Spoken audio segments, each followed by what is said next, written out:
Hello everyone, আসসালামু আলাইকুম। আজকে আমি আপনাদের সঙ্গে শেয়ার করব চিকেন বুটি কাবাব। তো চলুন দেখে নিই রেসিপি। প্রথমে আমি এখানে নিয়েছি 500 গ্রাম চিকেন। এটা আমি কিউব করে কেটে নিয়েছি। উপর থেকে দিয়ে দিচ্ছি পরিমাণ মতো লবণ আর 1 চা চামচ গোলমরিচের গুঁড়ো, 1 চা চামচ কাশ্মীরি লাল লঙ্কার গুঁড়ো। দিয়ে দেবো আমি লেবুর রস 1 টেবিল চামচ। এই উপকরণগুলো দিয়ে আমি চিকেনটা খুব ভালোভাবে মেখে নেব। লেবুর রসটা অবশ্যই দেবেন, এটা স্কিপ করবেন না। তো এখন আমি মুরগির মাংসটা খুব ভালো করে মশলার সঙ্গে মেখে নিচ্ছি, দেখা পাচ্ছেন। আর এখানে আপনারা হলুদ ব্যবহার করবেন না। আর আমি এখানে কাশ্মীরি লাল লঙ্কার গুঁড়োটা দিয়েছি কালার হওয়ার জন্য। তো এখন এটা আমি রেস্টে রেখে দেব 30 মিনিটের জন্য।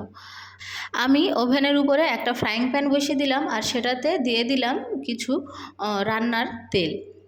এর উপর থেকে আমি তেলটা গরম হয়ে গেলে দিয়ে দেব পেঁয়াজ কুচি। আমি দুটো বড় সাইজের পেঁয়াজ নিয়ে কুচি নিয়েছি আর খুব ভালোভাবে এটা আমরা ভেজে নেব। আসলে এটা আমরা পেঁয়াজের বেরেস্তা করে নেব।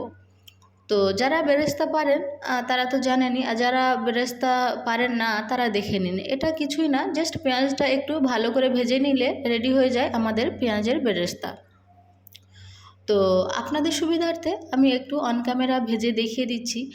এটা খুব ভালো করে আমরা ভেজে নেব আর যখন লাল আকার ধারণ করবে, মানে একদম লালচে হয়ে যাবে, তখন আমরা এটা তেল থেকে তুলে নেব। তো এটা দেখা পাচ্ছেন আমার অনেকটা রেডি হয়ে গিয়েছে। এখন আমি আরও একটু ভালো করে ভেজে নিচ্ছি। আর এখন আমি পেঁয়াজ বেরেস্তাটাকে তুলে সাইডে রেখে দেব। এটা ভাজতে খুব বেশি সময় লাগে না, খুব অল্প সময়ের মধ্যে এটা হয়ে যায়। তো এটা আমি এখন খুব ভালোভাবে তুলে নিচ্ছি। আর এই সময় দেখবেন বেরেস্তাটা যেন বেশি পুড়ে না যায়। এটা পুড়ে যাওয়ার চান্স বেশি থাকে, এটা পুড়ে গেলে একটা তিতকুড়ি ভাব চলে আসে। তো দেখা পাচ্ছেন আমার বেরেস্তা রেডি হয়ে গিয়েছে আর এটা আমি এখন ব্লেন্ড করে নেব। আপনারা চাইলে এটা হাত দিয়ে খুব ভালোভাবে ম্যাশ করে নিতে পারেন। আমি ব্লেন্ডারে দিয়ে ব্লেন্ড করে নিয়েছি। এখানে আমি নিয়েছি 15টা কাজু এবং 6টা কাঁচা লঙ্কা নিয়ে ব্লেন্ডারে দিয়ে একটা মিশ্রণ তৈরি করে নিয়েছি। আর এই মিশ্রণটা আমরা কাবাবে ব্যবহার করব। আর এখন আমি যে মাংসটা ম্যারিনেট করে রেখেছিলাম সেটা নিয়ে নিচ্ছি। দেখা পাচ্ছেন এটা অনেকটা সফট হয়ে যাবে ম্যারিনেট করে রাখার ফলে। আর এর উপর থেকে আমি দিয়ে দেবো 100 গ্রাম টক দই। আপনারা দইটা দেবেন।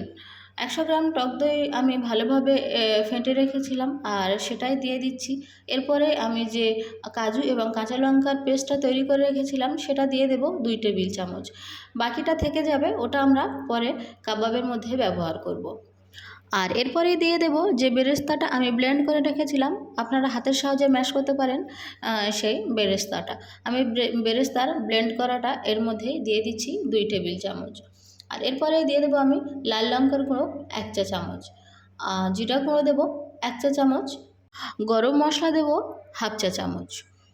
এরপরে আমি দেব চাট মশলা 1 চা চামচ আর কাশ্মীরি লাল লঙ্কার গুঁড়ো দেবো আমি 1 চা চামচ। এটা পুরোপুরি কালার হওয়ার জন্য। এরপরে আমি কাসুরি মেথি 1 চা চামচ দিচ্ছি। কাসুরি মেথিটা আমি খুব ভালোভাবে ম্যাশ করে নিয়েছি। আপনাদের কাছে যদি কাসুরি মেথি একান্তই না থাকে তাহলে এটা স্কিপ করতে পারেন, কিন্তু যদি কাসুরি মেথি থাকে অবশ্যই দেবেন, এটার একটা আলাদা স্মেল আসে।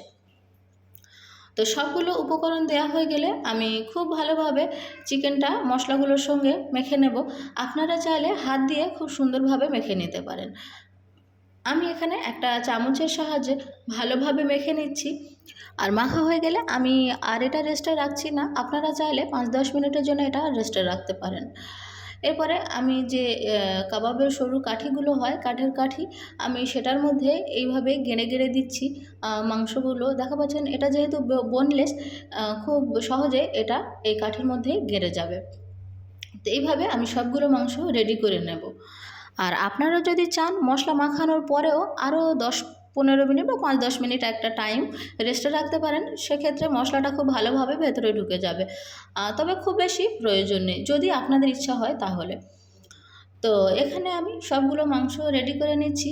আর এখন আমার মাংসগুলো রেডি হয়ে গিয়েছে আর এবারে আমি ভেজে নেব। আমি যে তেলটাতে বেরেস্তা ভেজেছিলাম সেই তেলটাই অনেকটাই আছে আর সেটার মধ্যে আমি একটা একটা করে কাঠি দিয়ে দিচ্ছি। তেলটা যখন গরম হয়ে আসবে তখনই দেবেন। তো মাংসটা দেওয়ার পরে আমি এক পিঠ ভেজে নেব ওই 6-7 মিনিটের মতো। 6-7 মিনিট ভাজা হয়ে গেলে আমরা এটা একটা একটা করে উল্টিয়ে দেব। খুব সাবধানে উল্টাবেন। আর এই গ্যাসের ফ্লেমটা অবশ্যই আপনারা মিডিয়াম ফ্লেমেই রাখবেন, একদমই হাই ফ্লেমে দেবেন না। আপনারা এটা যদি হাই ফ্লেমে ভাজতে যান তাহলে কি হবে, এটা উপর থেকে একদম পুড়ে যাবে, কিন্তু ভিতর থেকে খুব একটা ভালো লাগবে না বা সফট একটা ভাব আসবে না। তাই আপনারা এটা অবশ্যই মিডিয়াম ফ্লেমে ভাজবেন। তো এটা উল্টে দেওয়ার পরে আমি দ্বিতীয় পিঠটা ওই 5-6 মিনিটের মতো ভেজে নেব। প্রথম পিঠটা আমি 6-7 মিনিটের মতো ভেজেছি এবং দ্বিতীয় পিঠটা আমি ওই 5-6 মিনিটের মতো ভেজে নেব, প্রায় সেম টাইমই ভাজবো। তারপরে আমি 5-6 মিনিট হয়ে গেলে আবারও একবার উল্টে দেব। আর দেখা পাচ্ছেন এই পিঠটা একদম খুব ভালোভাবে কুক হয়ে গিয়েছে। আর এই পিঠটাও আমি আরও একবার 2-3 মিনিট ভেজে নেব। ভাজলেই আমাদের রেডি হয়ে যাবে চিকেন বটি কাবাব। এই কাবাবটা যারা করেন তারা তো জানেন এটা খেতে খুবই টেস্টি আর খুব সহজে এটা করা যায়। কম সময়ের মধ্যে এটা খুব ইজিভাবে আপনারা তৈরি করে নিতে পারবেন। তো এখন আমি এটা সসের সাথে পরিবেশন করব। আপনারা যদি কয়লার ঘ্রাণটা পছন্দ করেন তাহলে এটা একটু কয়লার ঘ্রাণের দম দিতে পারেন। তো এই ছিল আমার আজকের রেসিপি চিকেন বটি কাবাব।